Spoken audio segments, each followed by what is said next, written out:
Hello प्यारे बच्चों, कैसे हैं आप सभी। आई होप आप सभी बहुत अच्छे होंगे। बच्चों, इस वीडियो में हम डिस्कस करेंगे क्लास 5 की वर्कशीट नंबर 135 बी, जो कि 16 दिसंबर 2021 की वर्कशीट है और आज का सब्जेक्ट है ईवीएस।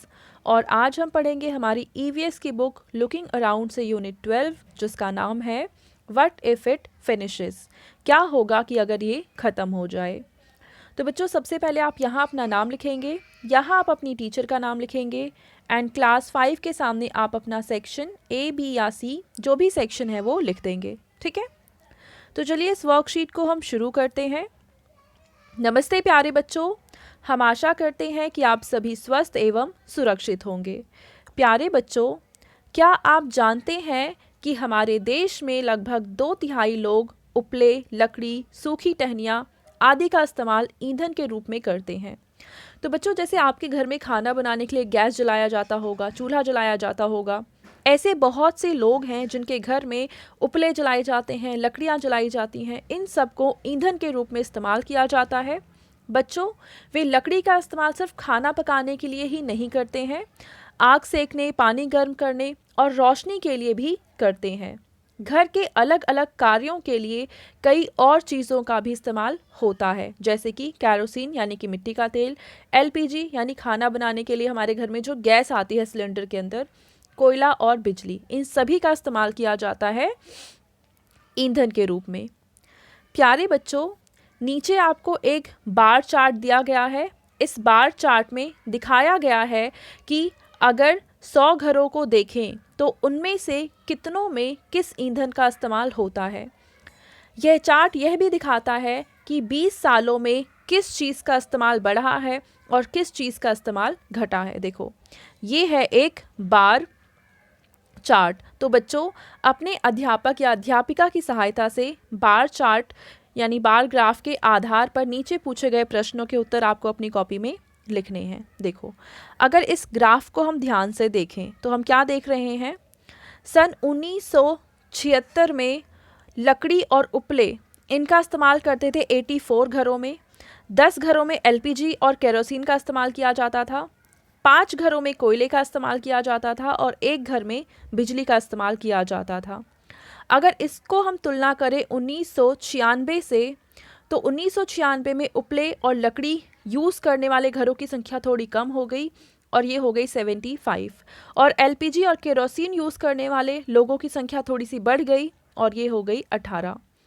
कोयला इस्तेमाल करने वाले लोगों की संख्या भी कम हो गई और ये 2 घर हो गए, और बिजली इस्तेमाल करने वाले घरों की जो संख्या है वो थोड़ी सी बढ़ गई और वो हो गए 5 घर। ठीक है, अब इसको देखते हुए हमें कुछ प्रश्नों के उत्तर लिखने हैं। जैसे कि पहला प्रश्न है कि 1976 में 100 में से कितने घरों में उपले और लकड़ी का इस्तेमाल होता था। तो 1976 में उपले और लकड़ी का इस्तेमाल कितने घरों में हो रहा है, 84। खा है 1976 में सबसे कम किस चीज़ या ईंधन का इस्तेमाल हो रहा है। तो हम देख रहे हैं सबसे कम इस्तेमाल हो रहा है बिजली का। दूसरे में आप क्या लिखेंगे बच्चों, बिजली। तीसरा प्रश्न है कि 1996 यानी इस वाली में पूछा हुआ है में 100 में से कितने घरों में बिजली का इस्तेमाल हो रहा था। तो देखो, बिजली का इस्तेमाल कितने घरों में हो रहा है बच्चों, 5 घर में। तो तीसरे प्रश्न का उत्तर हम लिखेंगे 5।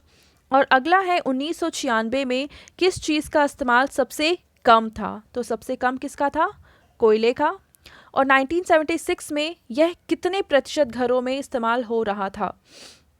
तो 1976 में हमने देखा कि कोयला सिर्फ 5% घरों में इस्तेमाल हो रहा है।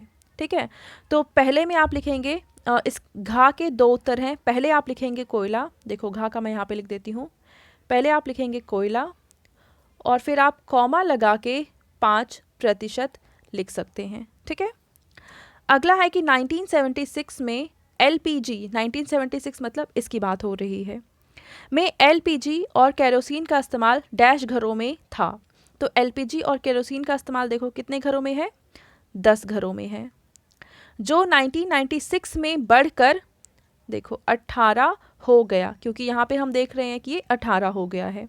यानी 20 सालों में इनका इस्तेमाल डैश प्रतिशत बढ़ा है। कितने प्रतिशत बढ़ा है बच्चों? तो पहले 10% था, अब 18% हो गया, यानी कि 8% बढ़ गया है। ठीक है, अब आगे देखते हैं हम दूसरा प्रश्न। इसमें कह रखा है कि संकेत बॉक्स की सहायता से नीचे दी गई गैसों के विस्तृत रूप लिखिए, यानी कि CNG, PNG और LPG, इन सबको क्या क्या कहते हैं?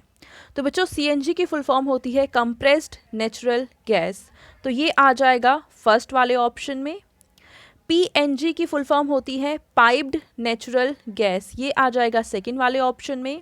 एंड LPG की फुल फॉर्म होती है लिक्विफाइड पेट्रोलियम गैस, ये आ जाएगा थर्ड ऑप्शन में। ठीक है, अब इसके बाद हमें एक एक्टिविटी दे रखी है कि अपने घर में बड़ों से पता कीजिए कि जब वे बच्चे थे तब उनके परिवार में खाना पकाने के लिए किन चीज़ों या फिर किस ईंधन का इस्तेमाल होता था। ठीक है बच्चों, अब आपके पेरेंट्स के लिए सुझाव है कि चूल्हे में प्रयोग होने वाले ईंधन से हमारे शरीर को किस प्रकार की परेशानी हो सकती है, इस विषय पर बच्चों के साथ चर्चा कीजिए। तो बच्चों ये थी आज की हमारी EVS की वर्कशीट एंड आई होप आप सभी को ये वर्कशीट बहुत ही अच्छे से समझ में आई होगी। और बच्चों अगर आपको वीडियो पसंद आई है तो इसको ज़रूर लाइक करें, अपने फ्रेंड्स के साथ भी शेयर करें और इस चैनल को सब्सक्राइब करें। Thank you.